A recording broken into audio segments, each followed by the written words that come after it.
Klarna, Afterpay, Affirm, Zip. You have seen them at checkout. Pay in 4 installments, 0 interest, no credit check. It sounds like the most consumer-friendly product in finance. It is not. These companies built their products around a specific legal gap in US consumer protection law, and that gap is why you can use 4 of them simultaneously, owe thousands of dollars across all of them, and not a single lender, not your bank, not a future landlord, not a mortgage underwriter will have any idea. Here is exactly how that was built, and why it was built that way on purpose. The mainstream pitch for buy now, pay later is simple. You want something. You do not have the full amount right now. You split it into 4 equal payments over 6 weeks. No interest if you pay on time, no hard credit pull. You stay in control of your budget. It is just a payment tool. Life good. Here is what the pitch leaves out. The Truth in Lending Act, passed in 1968, requires lenders to disclose the full cost of credit, the APR, the total fees, the repayment terms. Every credit card, every personal loan, every auto loan must comply. Buy now, pay later.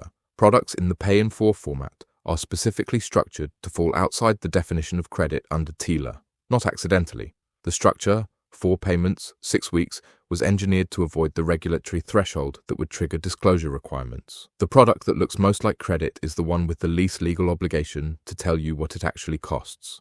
Here is how the legal exemption works and what it enables. TILA applies to credit agreements with more than 4 installments or that charge finance charges. The pay in 4 model has exactly 4 installments and charges no stated interest. That combination, 4 payments, no interest fee, places it outside TILA's scope. The companies did not stumble into this structure. They built to it. Without TILA coverage, Klarna, Afterpay, Affirm, and Zip have no federal obligation to disclose an APR. They have no obligation to report your account to the 3 major credit bureaus. They have no obligation to follow the dispute resolution procedures that apply to credit cards under the Fair Credit Billing Act. They operate in a regulatory gap that consumer protection law spent 50 years building protections around, and they sit just outside it.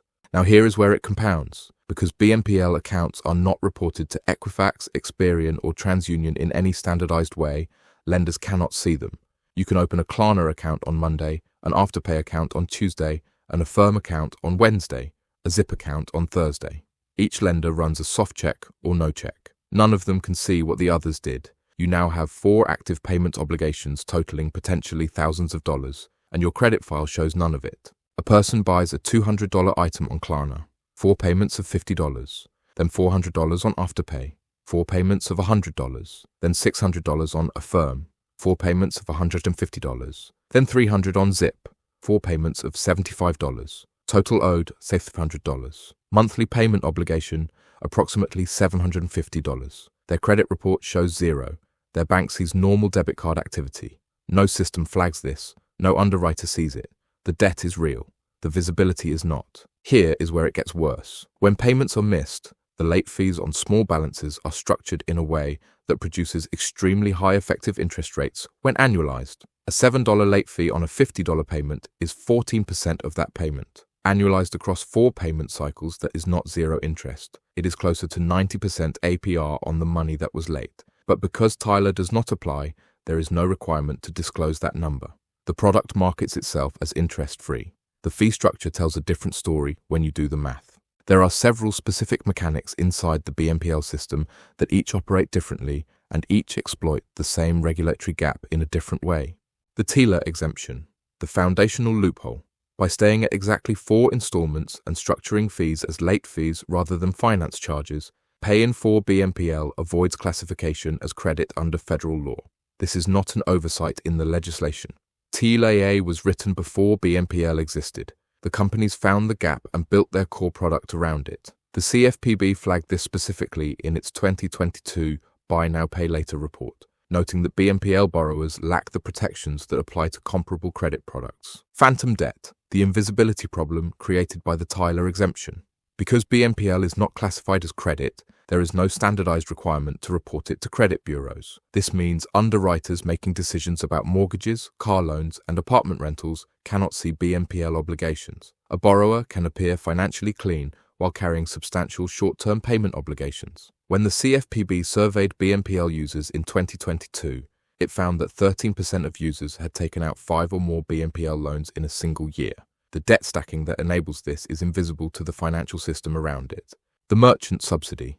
Klarna, Afterpay, and Affirm charge merchants 3 to 8% per transaction, significantly higher than credit card interchange. Merchants pay this because BNPL measurably increases cart completion rates and average order values. Consumers who would have abandoned a purchase at a $200 price point complete it when they see $50 today. That behavioral shift is what the merchant fee buys. The cost is embedded in product pricing and paid by all customers, including those who never use BNPL. The same cross-subsidy structure that operates in credit card rewards operates here, with a higher fee and less consumer benefit. The soft credit pool.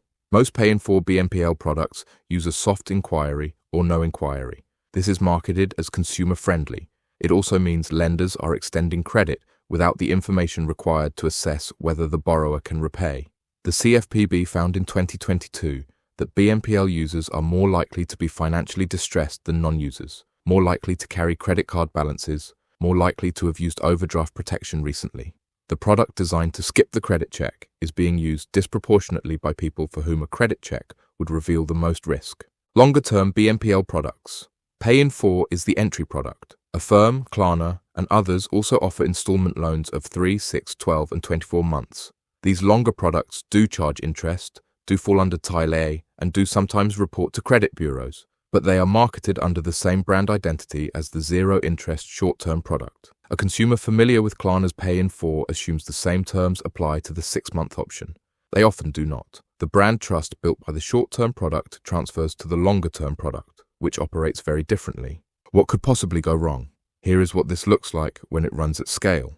The CFPB's 2022 BNPL report found that US consumers took out 180 million BNPL loans in 2021, up from 16.8 million in 2019.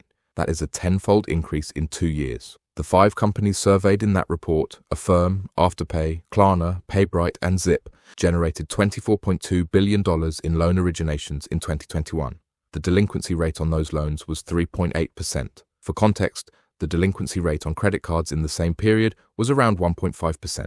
The users carrying the highest BNPL debt loads are also the users least able to absorb a missed payment. The CFPB found that heavy BNPL users, defined as 5 or more loans per year, had median credit scores significantly lower than light users, were more likely to have subprime credit, and were more likely to be using BNPL precisely because they had maxed out other credit lines. The product was designed to reach people traditional credit would not.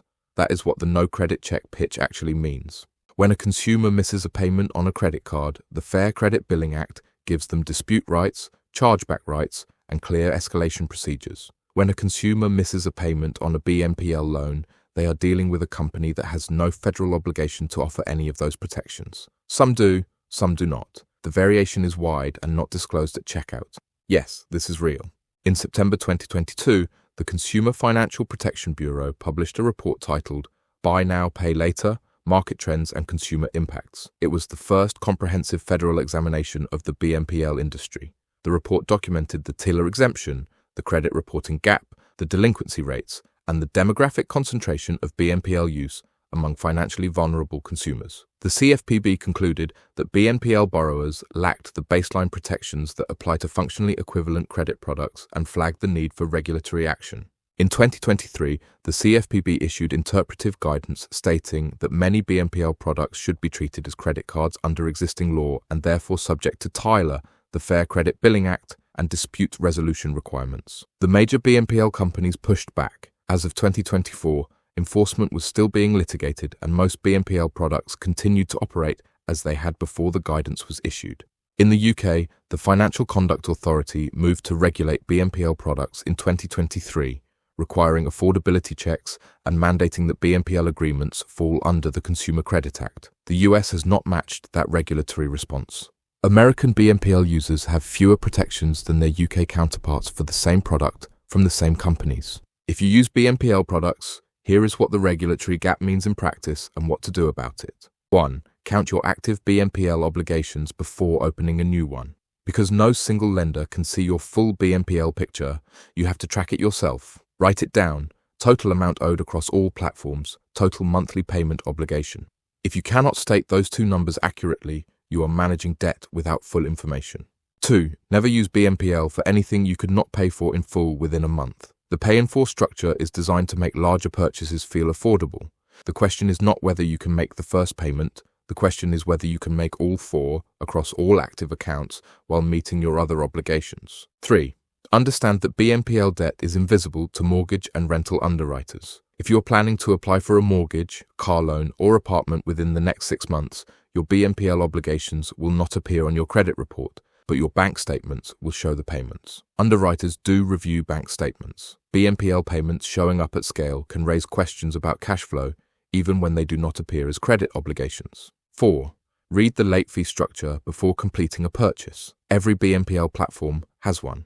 A $7 to $10 late fee on a $50 installment is not a small fee. Calculate it as a percentage of the payment due and annualize it. That is the actual cost of missing a payment. It is never zero.